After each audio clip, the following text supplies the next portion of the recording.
I've spent a fair bit of my life in the horticultural industries. Most of our family investments are still tied up in horticulture. It hasn't been a terribly wise investment over the last period, and we've been silly enough to keep expanding it. But we do that, or I do that, because I think it's critically important, because food production is something we do really well, and it's something that good food production will be critical to us as a nation and to our place in the world. But we should not do that naively. We should do it in a way where the background research and investment at all levels in the market gives us the best chance of getting the best value for that fantastic product that we all produce. Thank you.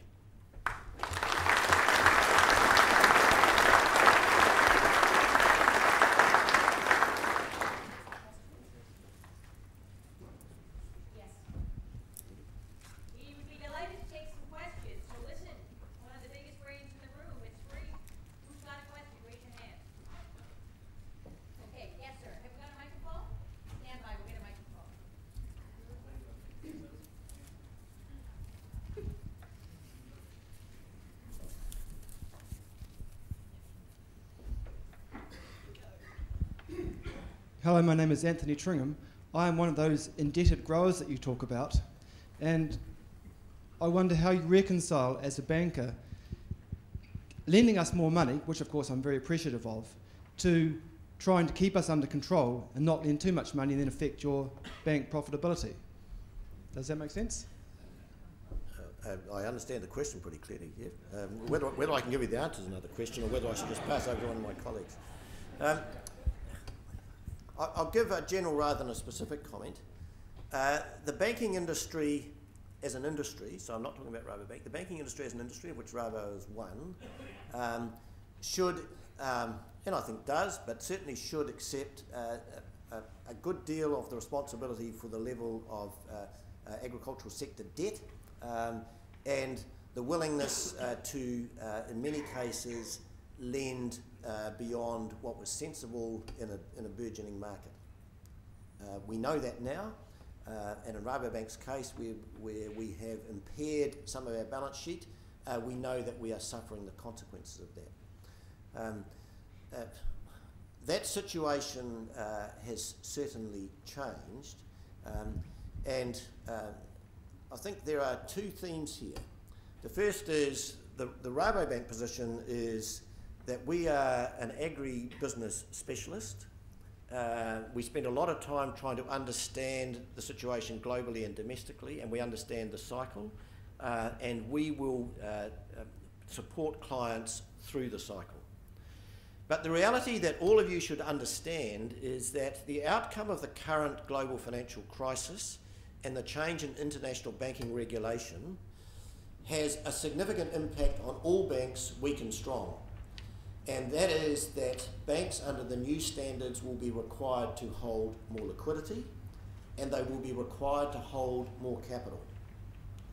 What that means for individual clients everywhere globally is that the banking margins that were extremely skinny leading up to 2008, which was part of the competitive pressure and the gung-ho attitude, has changed. That banking margins in future will only rise, and that banking sector credit will be harder to access. The situation that has transpired since about probably from the late 70s through to 2008, for the foreseeable future, in my view, has gone. There is a decade or more of finance and bank reconstruction globally, and we will not be immune from that.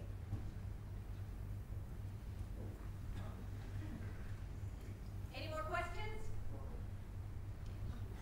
Here. John, thank you very much for your address. Just I think it was on the second to last slide, the comment, we need to accept that a random, uncoordinated approach, undisciplined approach, I see it says, random, undisciplined approach will give suboptimal outcomes. How do you think we address that issue? I think it's been a major challenge for the industry to try and bring people together, work together, where we have the commercial interests of individual exporters and growers and trying to bring them together. What sort of models can we use to achieve that?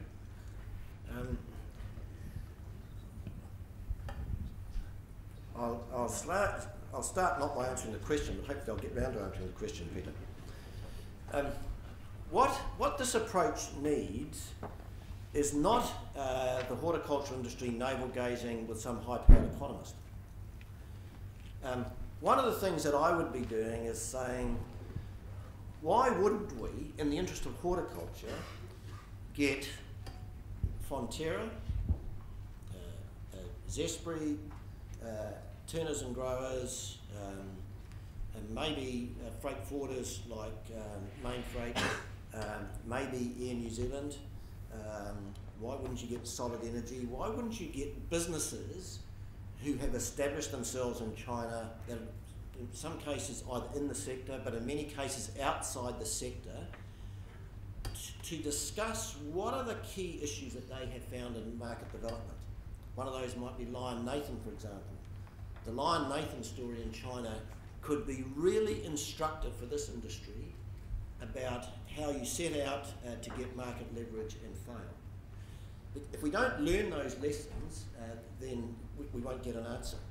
You might ask, why would I include a company like Solid Energy? Not because I'm the chairman of it, but it will surprise most people in this room and virtually all of New Zealand to know that as a major exporter to China, Solid Energy has the longest Chinese trade association of any company in New Zealand. It has been a major exporter to China for 30 years. We think we've learnt something. The end result of that is that despite the fact that we are an absolute minnow internationally, we get access to major Chinese resource corporates in a way that even major Australian companies fail to. Maybe that's something about the New Zealand psyche, maybe it's just the fact that we've been in the market a long period of time. So you start with those sort of people before you get the economists involved to say, you know, what are the things about the infrastructures and particularly about the distribution function in the market that would allow us to be successful. Because we concentrate as an industry so much on product, we do not think enough about distribution, which is ultimately one of the very fundamental keys to success. Your question was, well, then how do we get the coordination? If you've done that sort of template and established beachheads with those sorts of businesses, then access to use that business infrastructure would require market discipline this end, and you don't get access to it unless you accept that. So you provide a funnel that says the conditions of entry to that funnel will be that you will operate in certain ways in the market. That is not to quash entrepreneurial endeavour or spirit, but to say, thinking that we should shoot ourselves in the foot by making sure that we're 5 cents better off per tray or 20 cents better off per carton than a neighbour, rather than thinking about what the market opportunity is, will always mean that the trader will be on top of that discussion.